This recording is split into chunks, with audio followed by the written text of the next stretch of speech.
없이고 예배의 시종을 성령님께서 주관하여 주시옵소서. 우리 주 예수 그리스도의 이름으로 기도드립니다. 아멘.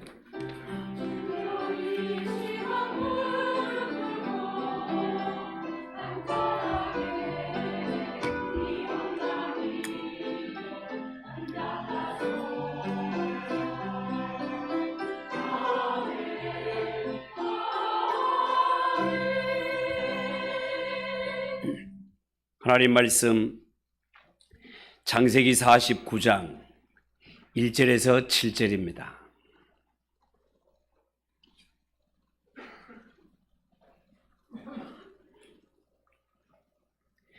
창세기 49장 1절에서 7절을 한 절씩 교독하겠습니다. 1절입니다. 야곱이 그 아들들을 불러 이르되 너희는 모이라. 너희가 후일에 당할 이 일을 내가 너희에게 이르리라.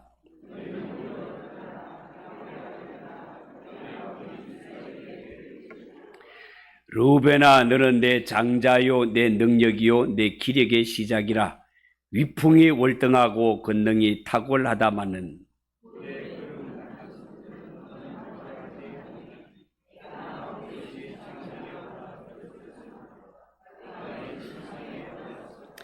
시몬과 레위는 형제요 그들의 칼은 폭력의 도구로다.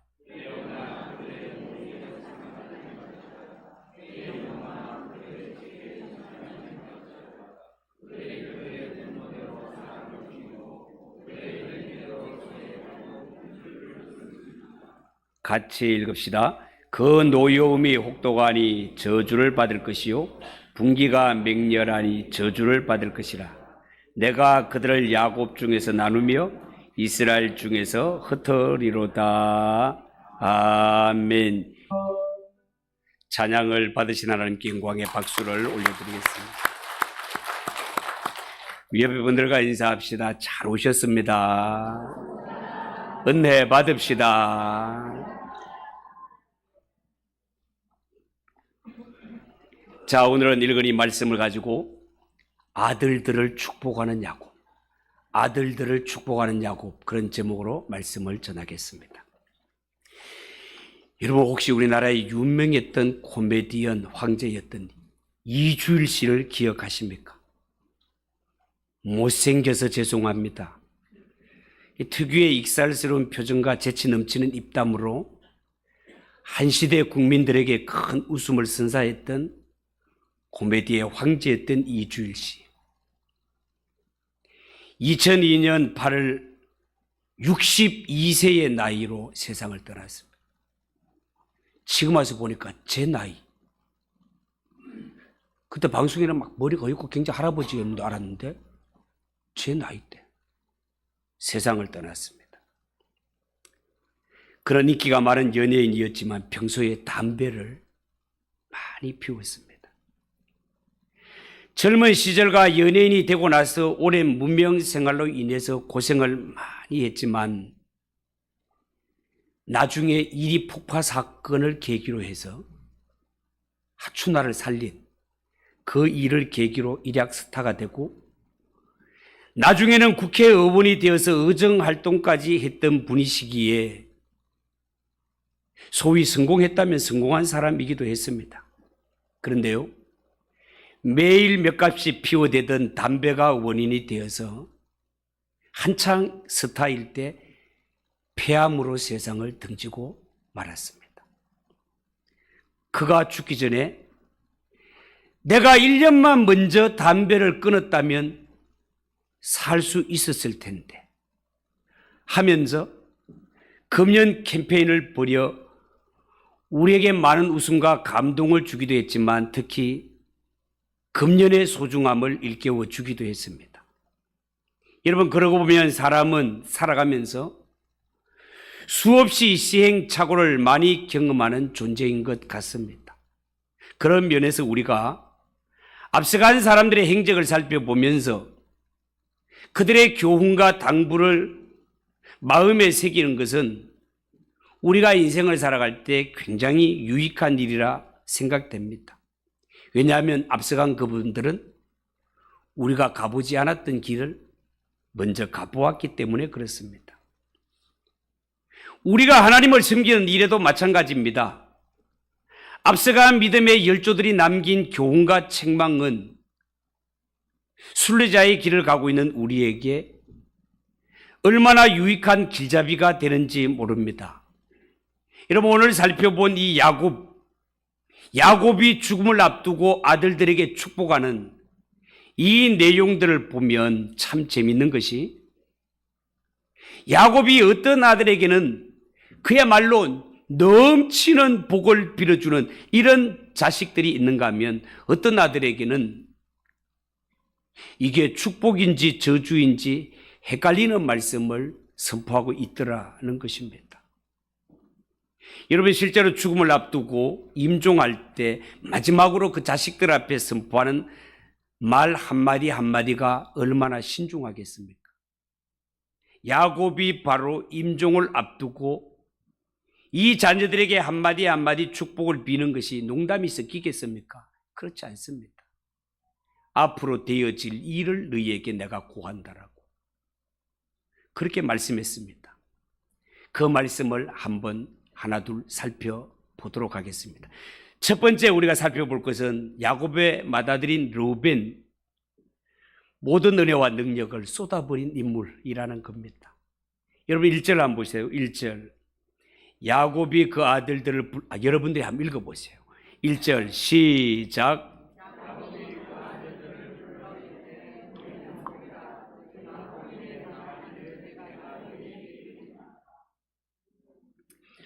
너희는 모여들으라도 한번 해보세요. 시작.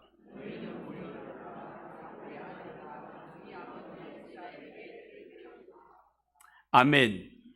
그리고 나서 야곱은 맨 먼저 맏아들인 르우벤을 축복하는데요, 르우벤에 관한 말씀이 3절 4절이 되겠습니다. 3절 4절도 한번 크게 한번 읽어봅시다. 시작.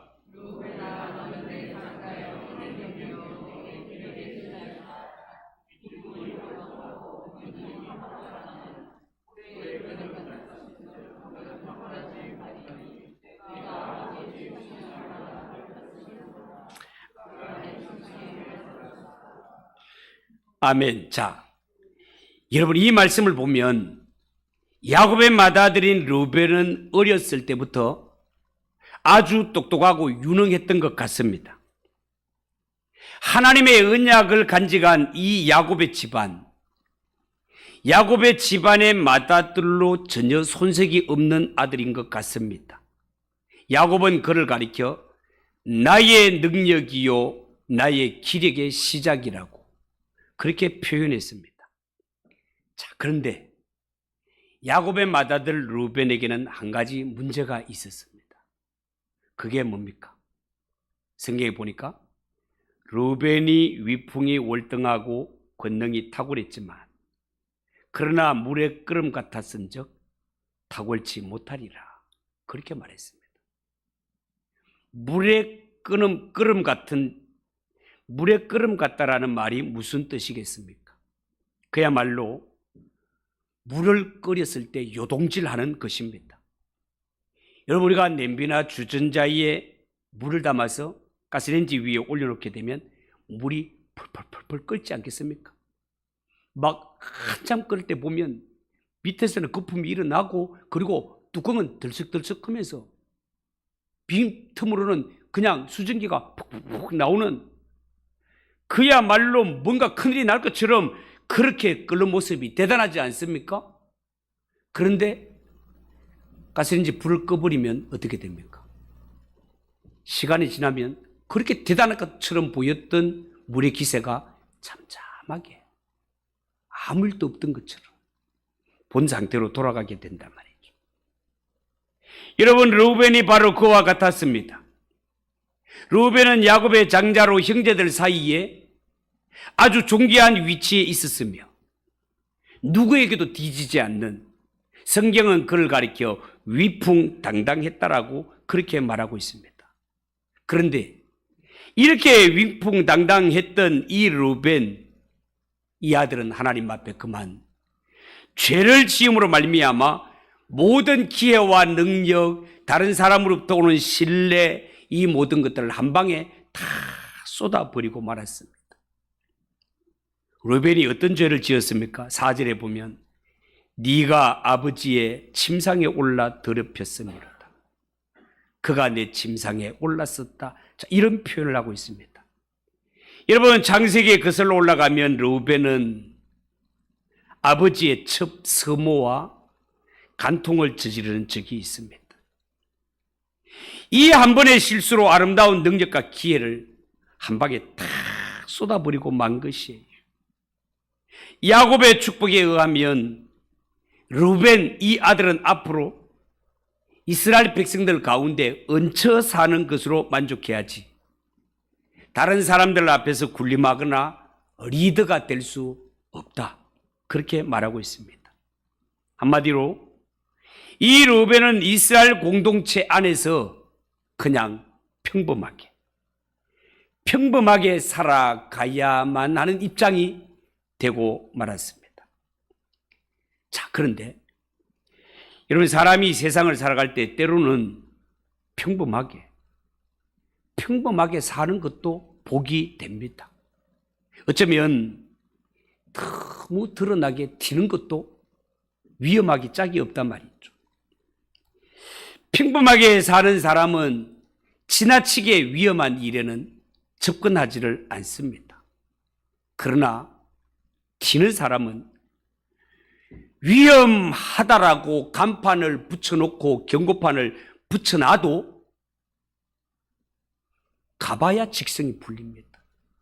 가봐야 직성이 풀린단 말이죠.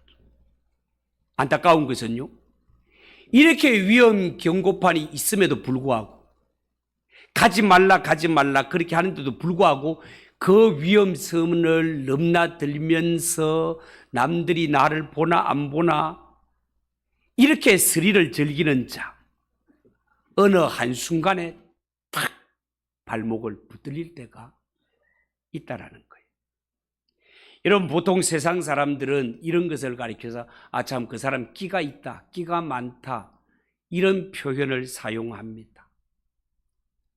사람이 살아가는 데 있어서 이 끼라는 것은요, 특히 예수를 아는 사람들에게는 꼭 필요한 요소가 될지 모르지만, 그러나 하나님을 섬기며 거룩한 길을 가는 신앙생활을 하는 성도에게는 끼만큼 위험한 것이 없습니다. 여러분, 끼가 있는 사람일수록 재주가 많습니다. 총명합니다. 그런데 문제는 자기에게 있는 이 끼가 자기 것만으로는 만족이 안 되게 합니다. 남의 것이 더 좋아 보입니다. 남의 떡이 더 커 보입니다. 그래서 자신의 한계를 아슬아슬하게 벗어나는 이런 스릴을 즐기게 된단 말이죠. 예를 들 것 같으면 사랑해서는 안 될 사람을 아주 아슬아슬하게 데이트하고 남들에게 들키지 않는 이런 것을 스릴로 즐긴단 말이죠. 그러나 명심해야 될 것은 그러다가 어느 날 한 방의 마귀에게 딱 붙들리는 때가 있다는 사실입니다. 오늘 성경에 나오는 르벤이 바로 그런 경우가 되겠습니다. 아버지의 첩인 스모와 간통을 한다. 있을 수도 없는 일 아니겠습니까? 이 있을 수도 없는 일을 르벤이 저지르고 말았던 것입니다. 여러분, 르벤이 무지해서 죄에 빠진 것 아닙니다. 성경은 그를 가리켜 위풍이 월등하고 권능이 탁월했다라고 그렇게 말했습니다. 그렇다면 이 르벤은 나는 탁월하니까, 나는 월등하니까 얼마든지 유혹을 이길 수 있다라고 그렇게 여겼지만 결론적으로는 유혹에, 마귀에게 발목이 붙들리고 말았습니다. 이 죄가 들통났을 때 결국 르벤은 모든 은혜와 특권을 다 쏟아버리는 불행의 대명사가 되고 말았습니다. 여러분, 오늘 성경에 왜 야곱이 이렇게 공개적으로 이 르벤에 대하여서 저주와 같은 말씀을 이렇게 축복으로 남기는지 아십니까? 그것은 루벤과 그의 자손들에게는 이렇게 자신을 해치는 부정적인 끼가 있기 때문에 그렇습니다. 하나님의 백성들이 하나님의 축복을 끝까지 잘 누리기 위해서는 이 끼라는 것을 잘 다스릴 줄 아는 것이 정말로 필요합니다. 이 끼를 다스리지 못하면 하나님의 백성에서 끊어지기 때문에 그렇습니다.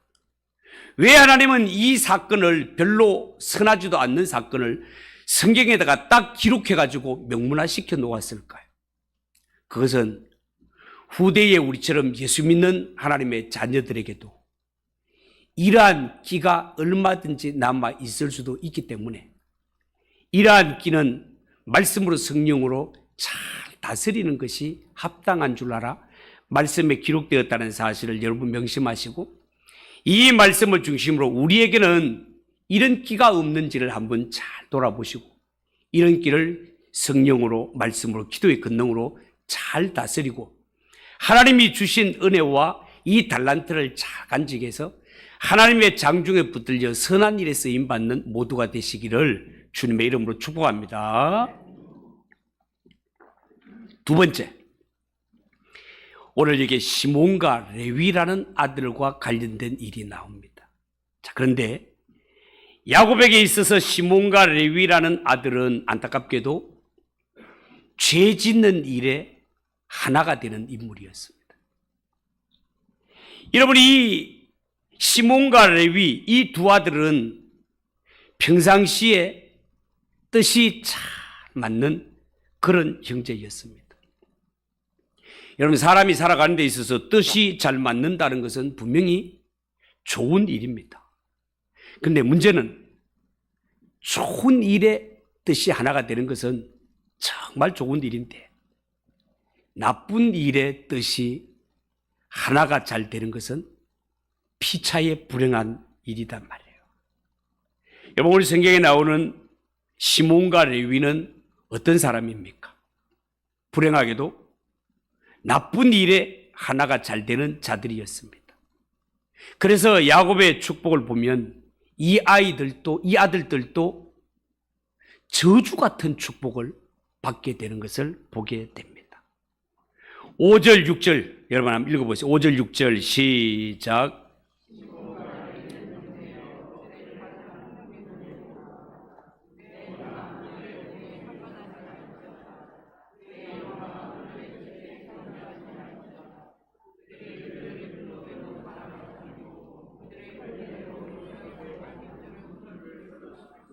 아멘. 여기에 시몬과 레위는 형제라 이렇게 말했는데, 시몬과 레위가 형제라는 사실을 몰라서 그렇게 말하는 것 아닙니다. 이것은요, 다른 일은 몰라도 시몬과 레위는 죄를 짓고 나쁜 일을 저지른 데 있어서는 그렇게 손발이 척척 잘 맞을 수가 없다, 그런 뜻에서 그들은 형제라고 표현을 하고 있습니다. 시몬과 레위, 이들은 만나기만 하면 무슨 일을 만들어냅니다. 그리고 이 일에 빠지면 정신을 차리지를 못합니다. 성경은 그들을 가리켜서 그들의 칼은 폭력의 도구다, 그렇게 말했습니다. 분명치는 않지만 제가 볼 때는 이 폭력의 도구라는 것이 양날을 가진 가위 같은 그러한 것이 아니었는가 생각이 됩니다. 왜냐하면 손이 맞아야 손뼉이 쳐지듯이 가위같이 양날이 잘 맞아야 싹둑싹둑 자를 수 있기 때문에 그렇습니다. 여러분, 성경에 나오는 시몬과 레위는 큰 가위의 양날처럼 죄 짓고 나쁜 일을 저지른 일에 손발이 척척척척 너무나 잘 맞는 인물이었습니다. 그렇다면 지금 야곱이 시몬과 레위에게 하고 싶은 말이 뭐겠습니까? 하나님의 백성들은 죄 짓는 일, 안 좋은 일에 힘을 모으거나 하나가 되는 것, 그것은 하나님이 기뻐하시는 일이 아니라는 것입니다. 정말로 그렇습니다. 여러분, 우리 예수 믿는 성도들은 보배로운 예수의 피를 값주고 사신 주의 교회들입니다. 하나님은 끊임없이 하나님의 백성들에게 요구하기를 내가 거룩하니 너희도 거룩할지니라. 내가 거룩하니 너희도 거룩할지니라. 하나님이 기뻐하시는 것을 나도 기뻐하고 하나님이 싫어하는 것은 깨끗이 버리는 것을 가리켜서 신앙이라고 그렇게 말을 합니다. 그러므로 우리 예수 믿는 성도들은 하나님께서 어찌하면 이 죄인들을 구원하여 하나님의 자녀가 될 수 있을까? 하나님의 아들이신 예수님께서도 내가 십자가를 지면서까지라도 원수되었던 하나님과 죄인 사이를 하나로 화목되게 해야지. 하나님과 죄인이 화목될 수만 있다면 내 이 한 목숨 십자가에 내놓겠습니다 라는 마음으로 오셔서 실천하시니가 예수님 아닙니까? 그 예수를 믿는 하나님의 자녀라면 하나님 아버지의 마음을 닮아가고 예수님의 마음을 닮아가는 것이 착하고 선한 것이지. 사람을 죽이고 해치는 일의 마음이 하나가 되게 되면 그때부터 그 사람은 마치 브레이크가 터진 자동차처럼 사망을 향하여 내리막을 곤두박질 칠 수밖에 없는 것이 죄인의 운명이다라는 것입니다. 차라리 이 성경을 보면서 시몬과 레위가 죄 짓는 일에 있어서 마음이 하나가 안 되고 좀 엇박자가 나고 박자가 좀 달랐더라면 얼마나 좋았을까 그런 생각을 해봅니다. 여러분, 우리가 부부가 살아감에 있어서도 부부는 성격이 조금 다른 것이 좋습니다. 부부 사이에 너무 손발이 짝짝 맞는 것도 좋은 면은 좋지만 어떤 일은 옳고 그름을 분별하지 못할 때가 있습니다. 그런 면에서 부부 싸움을 할 때도 부부는 손발이 좀 안 맞는 게 좋습니다. 안 맞는 게 좋다라는 게 한쪽은 처음부터 열받아가지고 막 화가 막 벌벌 나라 막 끓는데 한쪽은 저 인간이 뭐 때문에 저카노? 길길이 날뛰는 게 이해가 잘 안 가. 가만히 생각해 보니까 막 길길이 날뛰는 것도 좀 화가 나고 내가 별로 잘못한 것 같지도 않는데 나한테 자꾸 저리 큰 소리 치는 게 막 화가 나가지고 나도 한번 해볼까? 라고 이제 딱 옷 걷고 지금 소매 걷고 시작하려고 하는데 한쪽은 그 단세에 식어들여가지고 야, 불 끄고 자자. 이까면 싸움이 성립이 되지 않는 거단 말이에요. 여러분, 만약에 부부가 한쪽이 화가 났을 때 나도 뭐 소리 못 지른다나 하고 막 벽락같이 소리 지르고 한마디 하면 열마디 하고 막 이렇게 부딪히게 된다면 이런 집은 진짜 부부싸움이 끊임없이 일어나는 것이 되겠죠. 시몬과 레위는 그렇지 않았습니다. 성경에 나오는 시몬과 레위, 우리가 사람을 해치자 말을 꺼내면 레위는 벌써 바깥에 나가서 칼 갈고 있습니다. 출동 준비하고 있어요. 그래서 얻은 결과가 뭐였습니까? 죽이지 말아야 할 사람을 너무 많이 죽인 것입니다. 여러분 6절을 보십시오. 6절 한번 읽어보십시오. 시작.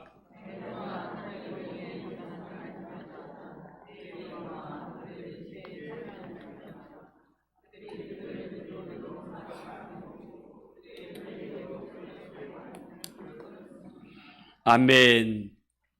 여기서 네혼이라는 말은 이스라엘 백성들을 대표하는 말이 되겠습니다. 그들의 모의에 상관하지 말라라는 것은 하나님은 남을 해치고 불의를 행하는 이러한 모임에 관여하지 말라는 것입니다. 상대방을 죽이고 상처를 내는 이러한 모임은 하나님이 싫어한다는 것입니다. 하나님의 일은 말로 하는 것이 아니라 자기 희생으로 하는 것입니다. 여기에 레위와 시몬이 행한 일을 보세요. 그 혈기대로 소의 발목 힘줄을 끊었다, 이런 말이 나옵니다. 여기에 대해서 여러 가지 의견들이 나오지만요, 여러분, 본래 전쟁이 일어나게 되면 상대방의 전력을 약화시키기 위해서 말의 힘줄을 끊는 일은 고대에서부터 있어 왔습니다. 그런데 소의 발목에 힘줄을 끊는 것은 없습니다. 왜냐하면 소는 전쟁의 도구가 아니기 때문에 그렇습니다. 소 발목에 힘줄을 끊었다는 말은 쓸데없는 부분까지 도에 지나치게 악을 행했다, 이런 뜻이 되겠습니다. 시몬과 레위가 왜 이렇게 악한 마음을 가졌을까? 왜 이렇게 악행을 저질렀을까? 한편으로 생각해 보면 짚히는 부분이 있습니다. 어떤 부분이 짚히는가? 이 시몬과 레위는 어렸을 때부터 항상 다투는 어머니 사이에서 자랍니다. 이들 어머니들은요, 항상 한 남자를 두고, 야곱을 두고 서로 차지하기 위해서 경쟁했고, 눈에 보이지 않는 전쟁을 날마다 치르는 것을 창세기를 통해 볼 수 있습니다.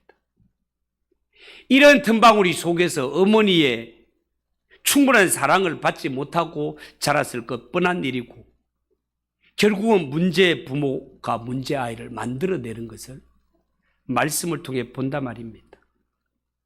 여러분, 성경의 이 시몬과 레위, 늘 다투기를 좋아하는 부모 밑에서 분노로 자랍니다.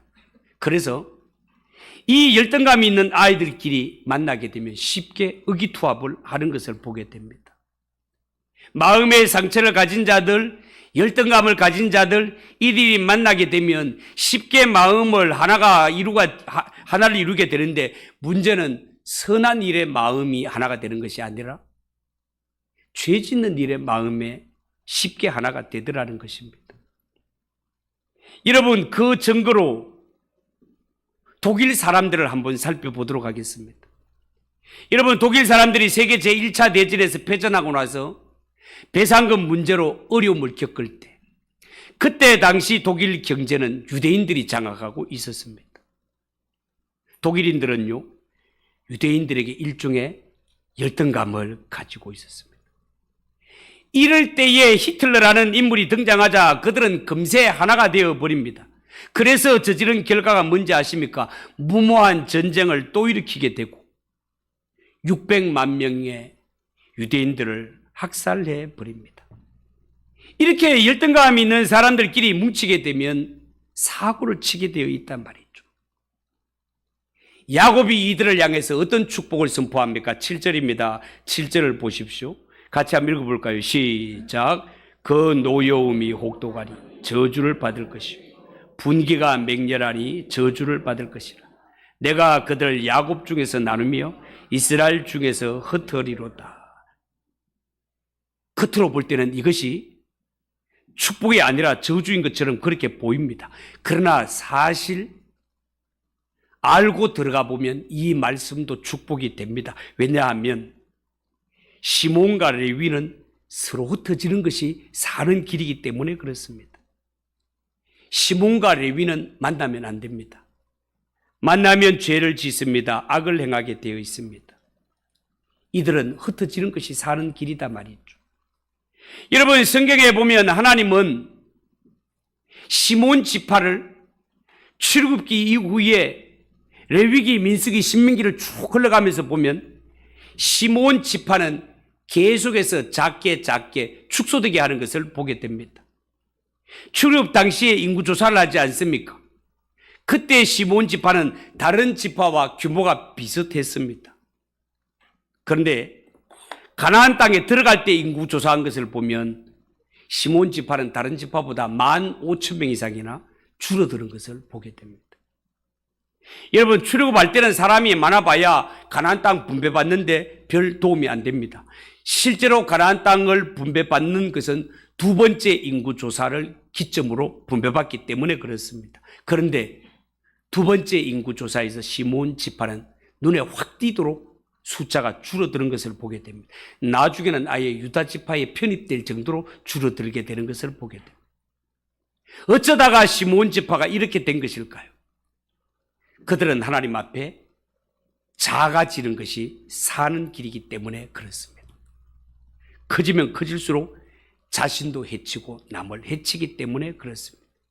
그렇기 때문에 때로는 작아지고 힘을 무력화되는 것이 하나님 앞에 축복이 될 수도 있는 것입니다. 레위는 어떻게 됩니까? 여러분, 레위는 말 그대로 온 지파 가운데 흩어버리십니다. 전 이스라엘 지파 가운데 제사장으로 흩어져 살게 하시고 자기 지파끼리 모이지 못하도록 하나님이 조치하십니다. 이 또한 그들에게는 저주가 아니라 복이었습니다. 왜냐하면 하나님이 레위 지파를 흩으실 때는 그냥 흩으신 것이 아니라 그들에게 하나님의 율법을 들려주시고 이 율법으로 다른 지파를 섬기도록 흩으셨기 때문에 그렇습니다. 이것이 레위 지파가 사는 길이었습니다. 여러분, 교회도 마찬가지입니다. 오늘날 교회가 살 수 있는 것은 교회 안에서 밖으로 자꾸만 하나님의 은혜와 사랑을 흘러넘치게 보내야 됩니다. 하나님의 은혜가 교회 안에 머물러 있게 되면 반드시 썩게 되어 있습니다. 여러분, 교회가 스스로 바깥에 나가지 않을 때 하나님은 교회를 흩어버리지 않습니까? 그 대표적인 예가 사도행전의 스데반 순교 이후에 예루살렘 교회를 흩어버리는 것입니다. 예루살렘 교회에 은혜가 충만하게 되었을 때 여기가 좋사오니 하면서 그들은 흩어지려고 생각을 하지를 않습니다. 성경은 분명히 너희가 세상의 소금이라고 말했건만 이들은 나가지를 아니하고 교회 안에서 설탕처럼 우리끼리 달콤하게 잘 살아보자 익하고 있었습니다.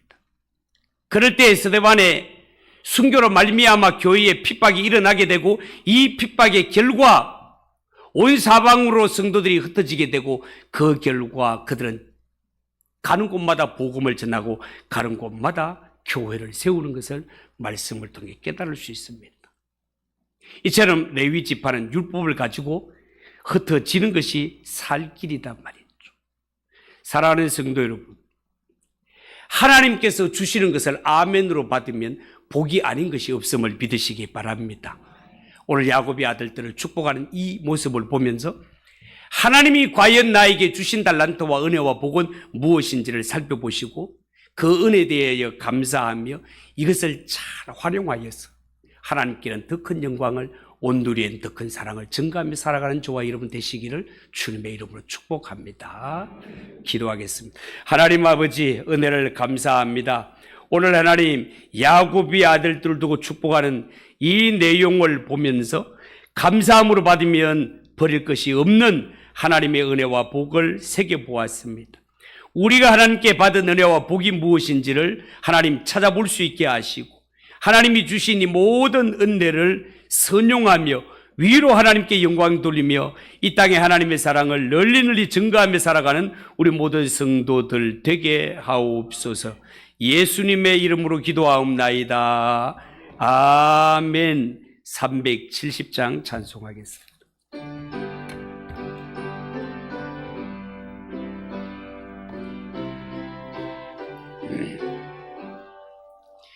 주 안에 있는 나에게 당기심 있으려 십자가 밑에 나가 내 짐을 풀었네. 주님을 찬송하면서 할렐루야 할렐루야 내 앞길 멀고 험해도 나 주님만 따라가리.